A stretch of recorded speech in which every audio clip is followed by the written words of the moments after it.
el primer tema, cuando la hermana Nilda me llamó para que le colaborara con el tema, ella me dijo, es una reflexión corta de 15 minutos.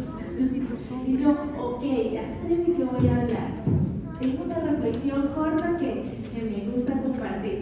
Ok, y cuando me llamó los días y me dijo, hermana, la reflexión es de 45 minutos. Ay, me asusté un poco, pero entonces pensé en cómo expresar más ampliamente la idea que tenía para darles. Y por eso hoy les traigo este tema que se llama Lecciones del Desierto.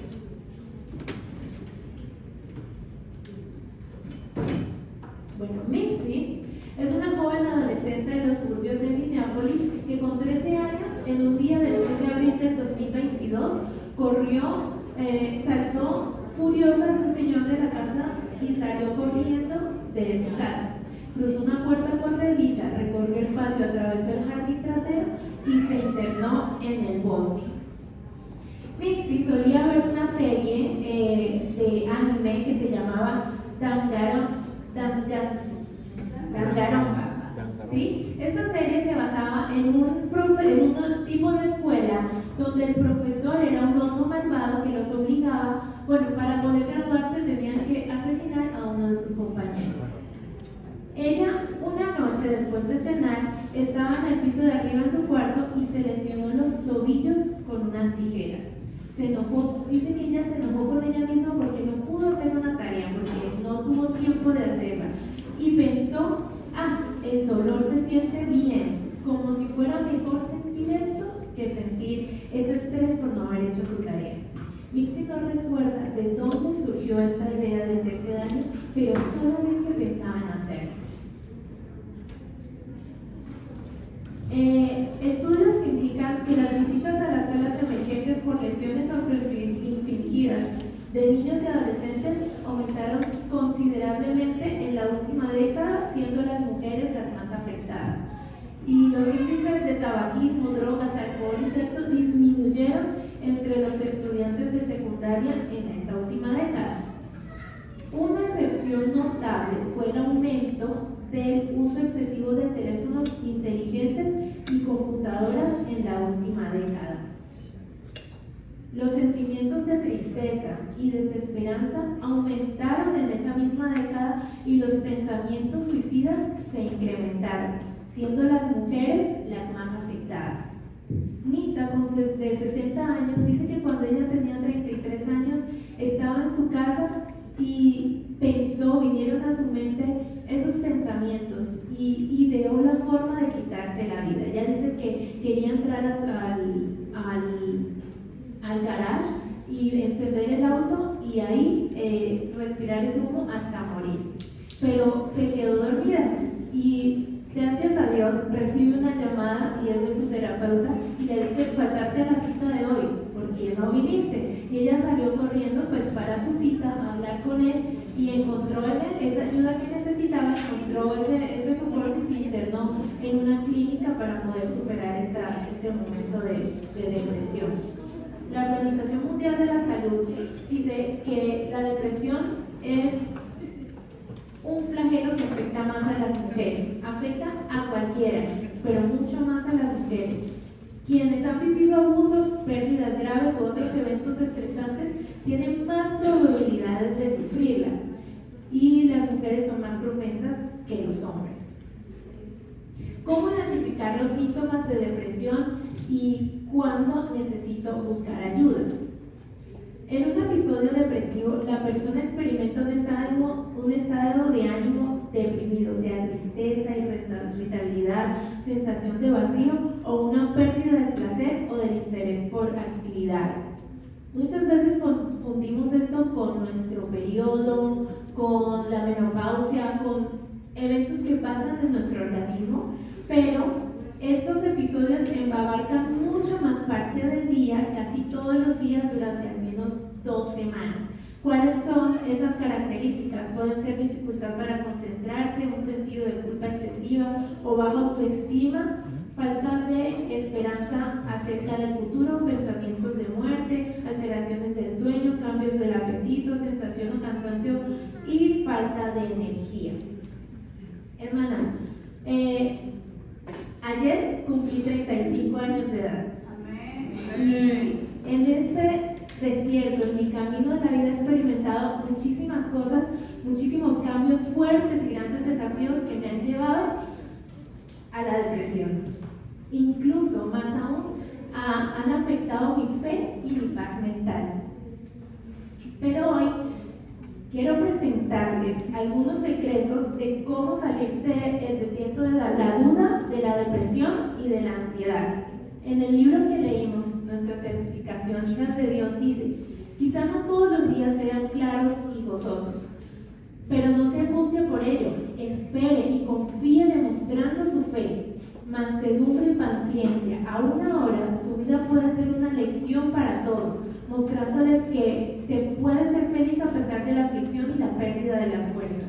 Cuando el alma pasa por aguas profundas, la presencia de Dios hace santa la habitación de sus santos que agonizan.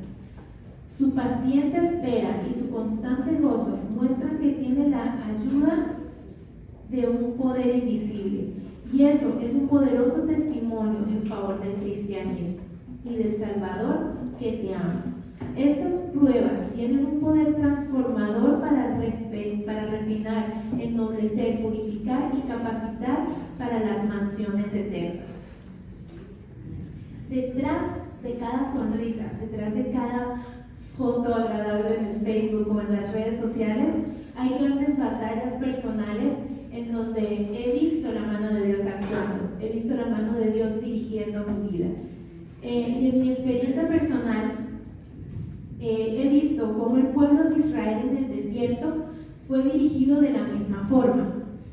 Dirigió mi vida y también sé que dirige las de ustedes hoy. Es por eso que hoy quiero hablarles acerca de esto. El pueblo de Israel estuvo 40 años en el desierto dando vueltas. Ellos vivieron muchas experiencias que pulieron su carácter. Y cuando el pueblo de Israel llegó al río Jordán y atravesó el río Jordán, Dios le pidió al pueblo, a Josué, que levantara un altar. En Josué 4, 7 al 22, 7 al 23, dice que ellos debían sacar 12 piedras del cauce del río, en donde cuando el arca entraba al río, el río se detuvo y es una columna, ¿verdad? El arca se detuvo en la mitad del río, todos cruzaron y Dios le pidió a Josué que tomaran de la mitad del río 12 piedras y dijo: estas piedras nos ayudarán a recordar, dijo Josué, cada vez que nuestros hijos e hijas pregunten sobre estas piedras, diles: estas son piedras que nos ayudan a hacer memoria. Y entonces cuéntales la historia de todo lo que Dios ha hecho. Estas piedras les recordarían las grandes obras de Dios, de todo lo que habían ellos vivido en el desierto, todo lo que habían pasado, y que no olvidaran cómo Dios siempre, pasara lo que pasara, se portaran como se portaran, siempre había estado con ellos y estaría con ellos. Hoy le vamos a dar algunos nombres a estas piedras. Según, hermanas, lo que yo he experimentado en mi desierto, según lo que yo he encontrado en el desierto, estas piedras son la fuerza que me han dado para seguir adelante. Y entender sobre todo que es Dios quien está ahí para darnos la mano y ayudarnos a continuar. La primera piedra que traigo esta mañana es la queja o la amargura. Yo creo que esta fue la situación que más afectó al pueblo de Israel, ¿verdad? Pasara lo que pasara, constantemente se quejaban de algo. Siempre que se quejaron, tuvieron una respuesta de Dios o una consecuencia, ¿verdad? No sé cómo lo llamaríamos, si fue la respuesta o una consecuencia de sus quejas. Tenían maná, pero ellos querían ¿qué? Carne. Eran libres, ya no eran esclavos, pero preferían estar en Egipto, donde tenían todas las parcelas y manjares que ellos quisieran. Números 11:1 dice: y el pueblo comenzó a quejarse en la adversidad a oídos del Señor, y cuando el Señor lo oyó, se encendió su ira, y el fuego del Señor ardió entre ellos, y con campamento. Ese lugar se llama Taberán, porque Dios encendió el fuego. ¿Y qué hizo Moisés? Oró y suplicó por ellos para que Dios calmara su ira. La queja nos hace ciegos a las bendiciones y a las cosas buenas que nos rodean. Nos volvemos irritables y nada de las bendiciones que Dios nos da nos satisface. La segunda piedra es el celo o la envidia. En Números 12, 1 al 2 dice: Moisés había tomado por esposa a una mujer cusita. Así que Miriam y Aarón empezaron a murmurar contra él por causa de ella. Y decían: ¿acaso solo por medio de Moisés ha hablado el Señor? ¿No ha hablado también por medio de nosotros? Y el Señor oyó sus murmuraciones. ¿Qué pasó? Todos sabemos lo que le pasó a Miriam, ¿cierto? O a María. Dice que Miriam habló contra su hermano, pero la mansedumbre del Señor y las súplicas de Moisés, y las súplicas de su hermano Aarón hicieron que Dios la librara de ese mal. ¿Cuál era? La lepra que le dio a causa de eso. Por eso digo que fueron consecuencias o respuestas de Dios, ¿cierto? Porque cuando ella se quejó, recibió la lepra, pero Moisés, en medio de su mansedumbre, oró y se intervino por ella para que Dios la perdonara. En el capítulo 2, en la parte donde habla acerca de María, del libro Hijas de Dios, dice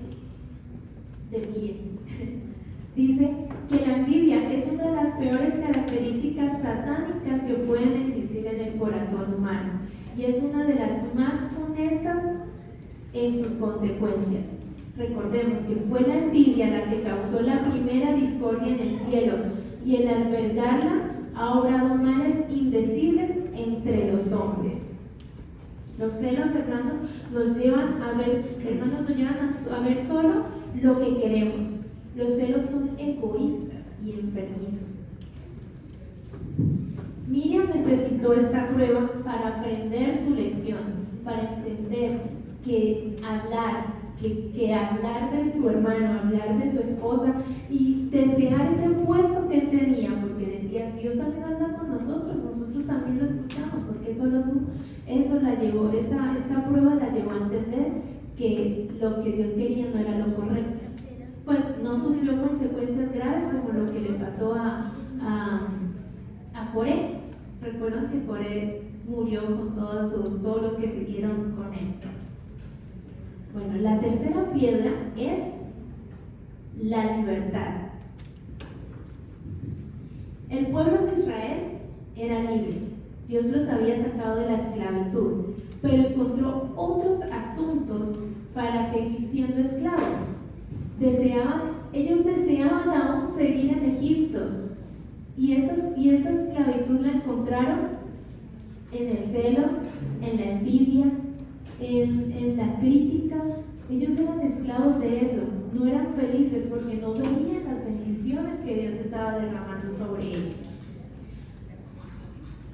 Nos hacemos esclavos de la crítica, los celos, el chisme, la baja autoestima.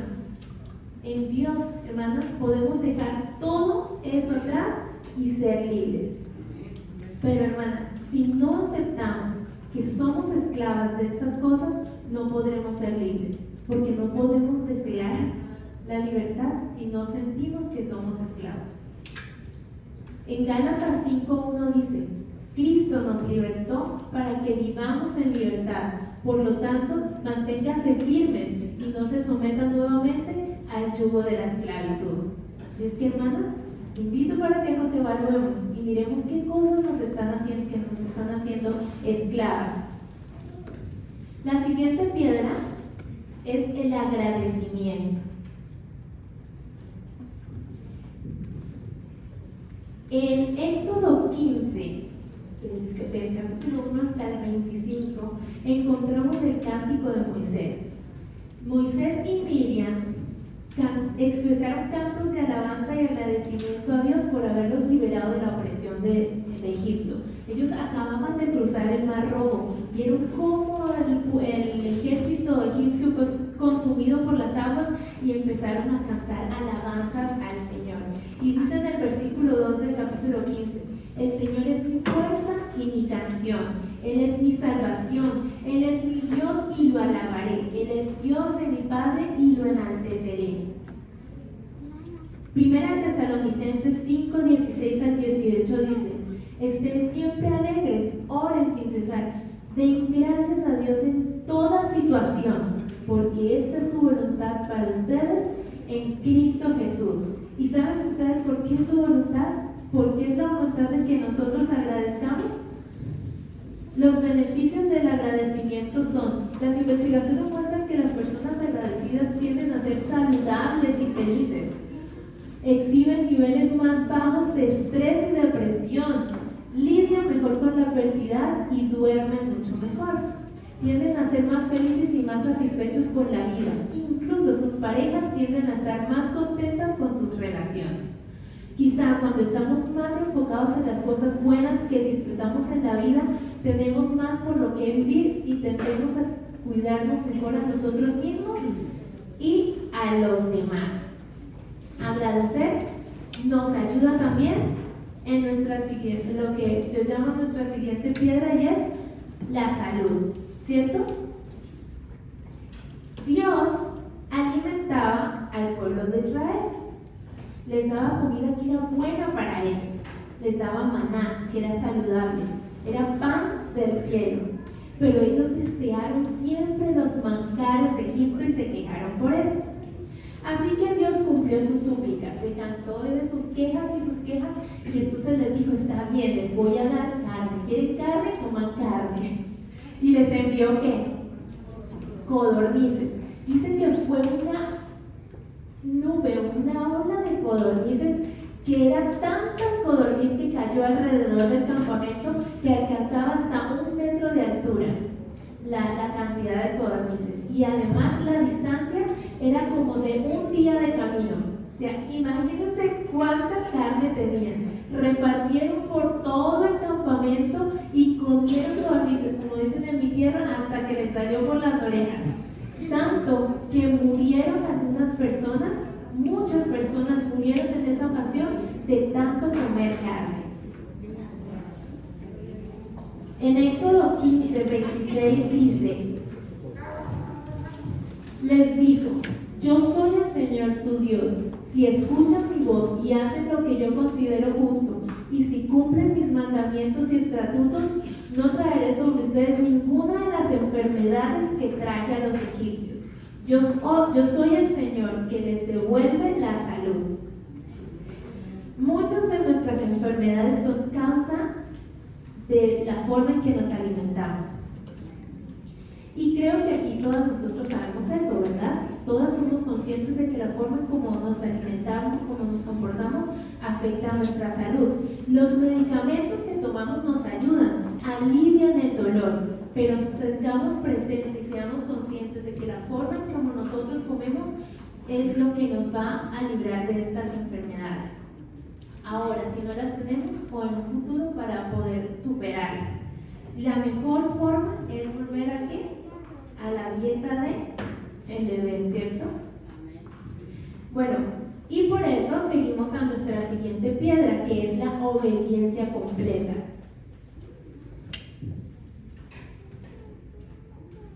En el monte del Sinaí, Dios hace un pacto con su pueblo. No solo con los del pueblo de Israel en ese tiempo, sino con nosotros en el día de hoy. Dice en Éxodo 19:5, si ahora ustedes me son del todo obedientes y cumplen mi pacto, serán mi propiedad exclusiva entre todas las naciones. En el libro Hijas de Dios dice, el carácter y el camino del cristiano están en marcado contraste con los de los mundanos. El cristiano no puede encontrar placer en las diversiones y en la algazara del mundo, porque tiene atracciones más altas y santas en las cuales poner sus afectos. Su obediencia a Dios muestra que son sus amigos. Hablando de la historia del pueblo de Israel en el desierto, el apóstol Pablo dice: todo eso le sucedió a nuestro pueblo para darnos una lección, y quedó escrito en la Biblia para que nos sirva de enseñanza a los que vivimos en los últimos tiempos. Lo que el pueblo de Israel vivió en el desierto no quedó solamente para ellos, y por eso lo traigo hoy aquí en este tema, porque es también una lección para nosotros. Son también situaciones que yo atravieso y que a veces decimos: ese pueblo de Israel sí era terco, ¿cómo es posible que todo lo que veían y hacían esas cosas? Pero no nos damos cuenta que nosotros estamos haciendo lo mismo delante de Dios. Él dice que para ser sus amigos, ¿verdad? La siguiente, es la piedra que creo que es como un pilar, es muy fuerte, porque dice que acostumbraba a hablar el Señor con Moisés cara a cara, como habla un hombre ¿con quién? Con su amigo. Cuando Moisés regresaba al campamento, su joven ayudante Josué, hijo de Nun, no se apartaba de la tienda. Yo quiero que vayamos a Josué, a Éxodo 33. Vamos a Éxodo 33 y vamos a ver cómo es que hablaba Moisés con Dios, cómo se encontraba con él cara a cara. Hay algo que yo veo en la vida de Moisés, y es esa amistad que él tenía con él. Dice en el versículo 12, Moisés le dijo al Señor: tú insistes en que yo debo guiar a este pueblo, pero no me has dicho a quién enviarás conmigo. También me has dicho que yo soy tu amigo y que cuento con tu favor. Pues si realmente es así, dime qué quieres que haga. Así sabré que en verdad cuento con tu favor. Ten presente que los israelitas son tu pueblo. Yo mismo iré contigo y te daré descanso, le responde el Señor. Y le dice: si vas con todos nosotros, le dice Moisés, vas con nosotros o mejor nos quedamos aquí. No vamos a ninguna parte, ¿cierto? Si no vienes con nosotros, ¿cómo vamos a saber tu pueblo y yo que estamos con tu favor? ¿En qué seríamos diferentes de los demás pueblos de la tierra? Está bien, haré lo que me pides, le dice el Señor a Moisés. Pues, cuentas con mi favor y te considero mi amigo, le dice el Señor. Y Moisés le insiste: déjame verte en todo su esplendor. O sea, Moisés le insiste, ya le había dicho varias veces. ¿Ustedes notaron la forma en que Moisés le habla al Señor? Yo digo que tenía tanta confianza con Dios para decirle: no, si tú no vas con nosotros, no vamos a ninguna parte. Tú me dices que eres mi amigo, pero me estás diciendo que no vas a ir. ¿Por qué? O sea, Moisés tenía esa confianza con el Señor para hablarle y decirle y preguntarle y dar una respuesta y reclamar, porque se sentía su amigo. El Señor amaba tanto a Moisés y era tan amigo de él que le permitió ver su presencia. ¿Qué hizo? No podía verlo frente a frente, porque si no, dice más adelante, moriría. Así que le digo: ponte detrás de esa roca y yo voy a pasar.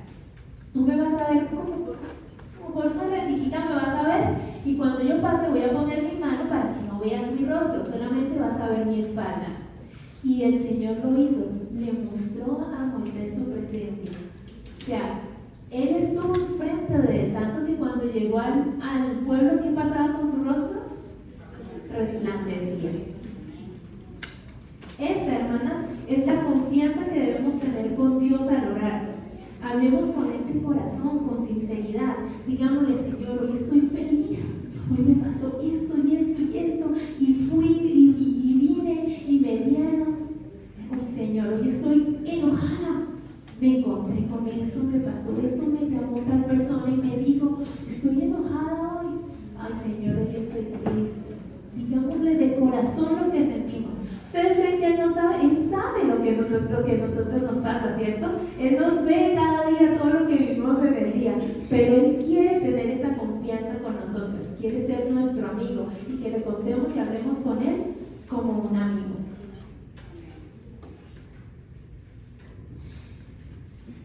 En el libro, nuestro libro Hijas de Dios dice, algunos, temiendo sufrir la pérdida de tesoros terrenales, descuidan la oración.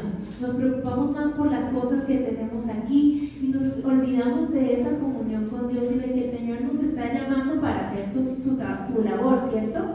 Dice en la última parte, Dios observa a esas personas y recibirán una maldición en lugar de una bendición. Cuando olvidamos comunicarnos con Él, Él deja de darnos bendiciones y empieza a apartarse de nosotros. La siguiente piedra es la del dominio propio.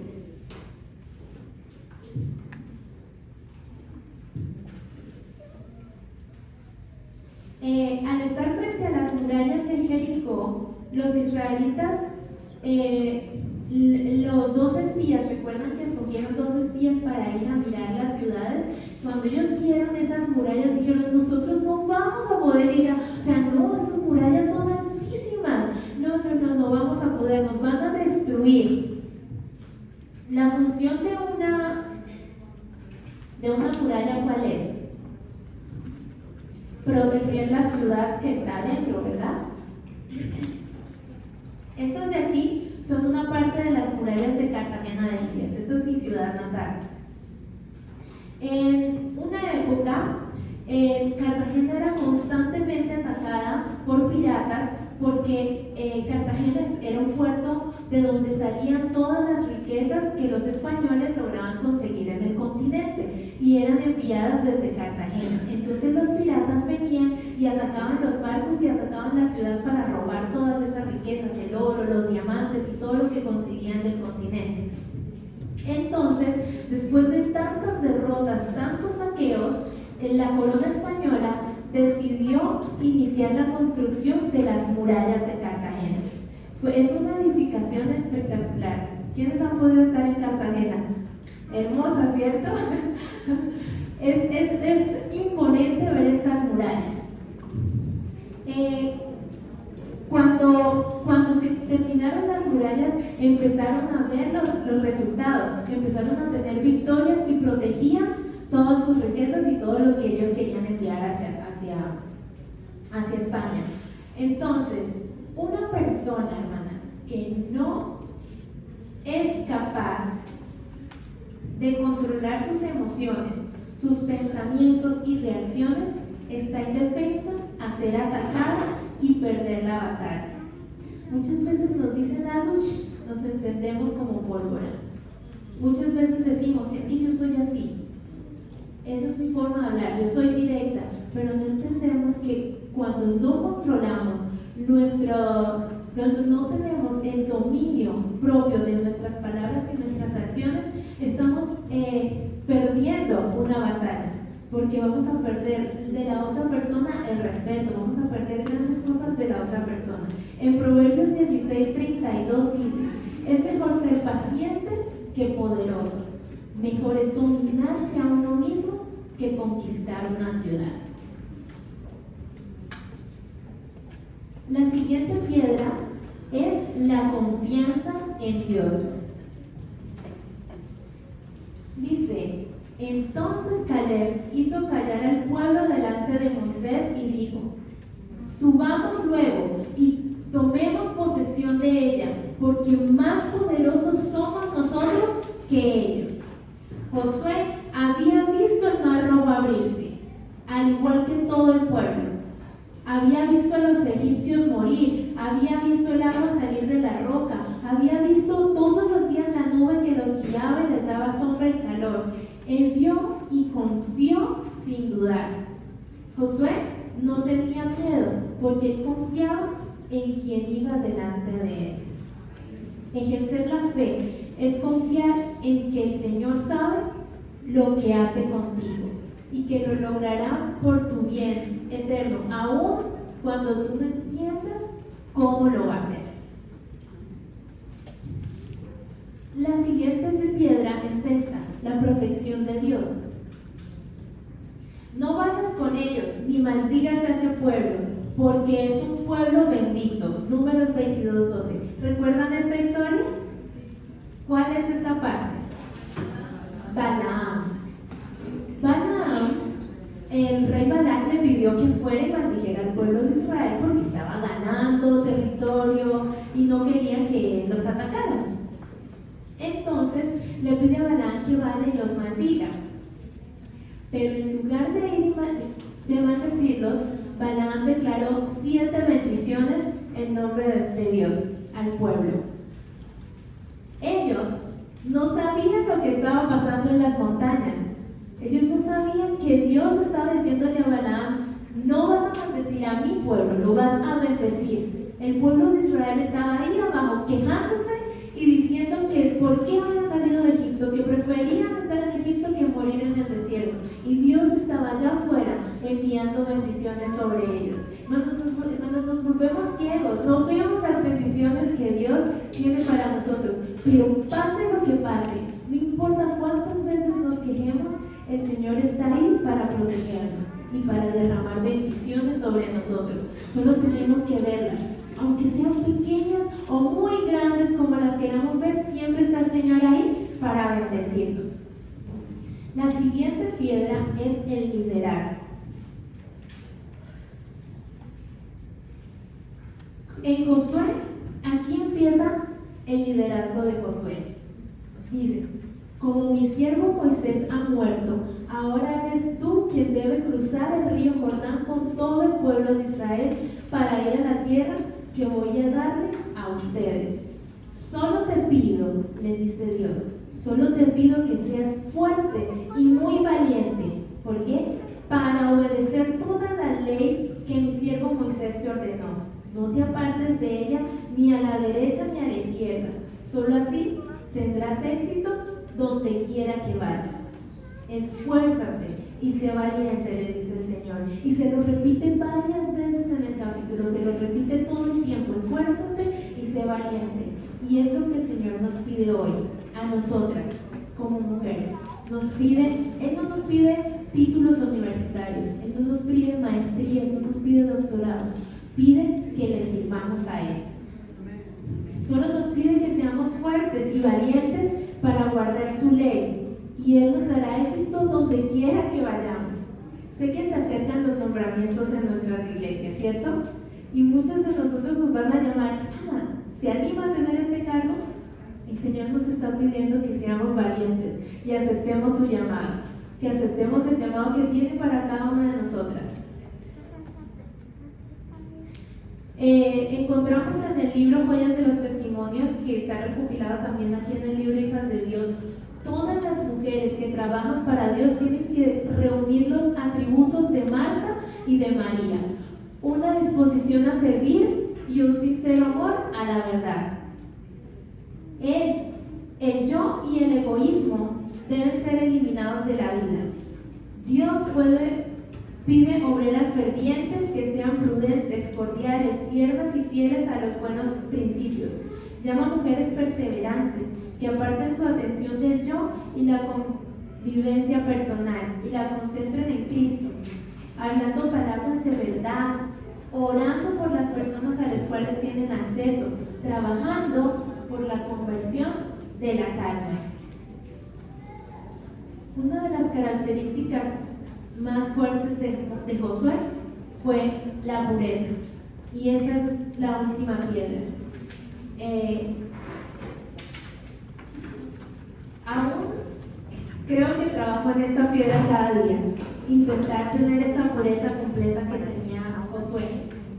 Dice: la vida de Josué marcó un ejemplo de obediencia y confianza en Dios. Él inició su ministerio siendo el siervo de Moisés, ¿cierto? Hijo de Nun, siervo de Moisés. Y cuando él murió, el Señor dice: aquí descansa Josué, mi siervo. Él se convirtió en el siervo de Dios ahora. En su discurso de renovación del pacto con el pueblo de Dios, Josué les dice: y si no les parece bien servir al Señor, escojan hoy a quién van a servir. Si a los dioses que sirvieron sus padres que estaban al otro lado del río, o a los dioses de los amorreos en cuya tierra habitan. Pero yo y mi casa serviremos a Jehová. Amén. Hermanas,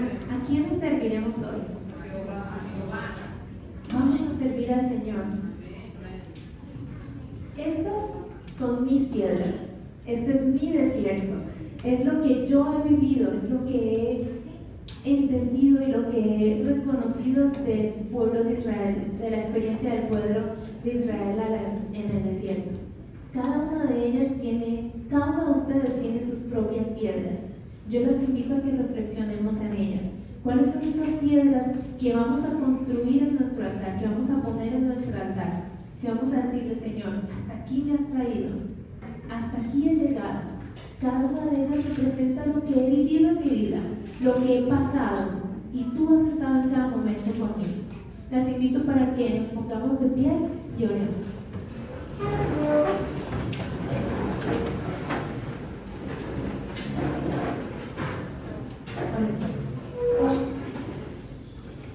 Querido Dios, estamos aquí en esta mañana reunidas para recibir tu bendición.